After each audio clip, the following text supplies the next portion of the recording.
So the first thing we're going to do today is we're going to be doing the C chord.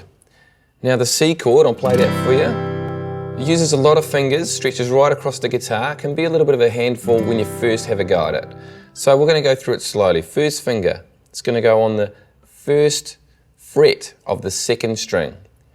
And you know what I'm going to say? Tuck it right up nice and high up against that fret, literally touching that fret. 2 strings away on the 4th string, I want you to put your second finger on the 2nd fret. Once again, nice and high. We want that to be high. You really need to do that because if you don't, the next fingers are going to be quite tricky and the next 2 fingers are the ones we have to get sorted out. Now for this next one, the 3rd finger is going to go all the way to the big 6th string on the 3rd fret. It's quite a stretch up there if you've not done that before, so you might need to change your thumb position a little bit to make sure you've got a nice downward pressure angle thing happening there.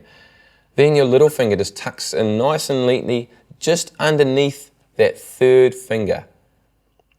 Now that's the reason we have to get our 1st and 2nd fingers nice and high so we can get the 3rd and 4th fingers down in the right position.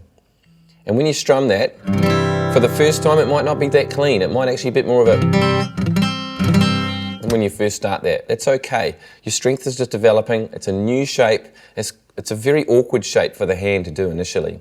Now a lot of people I know out there might say, well I already know C and I do it with 3 fingers. That's cool too, but for the purpose of what we're doing with strumming, I like to teach people to do the full C covering the G bass note at the top, which is what we're doing here today.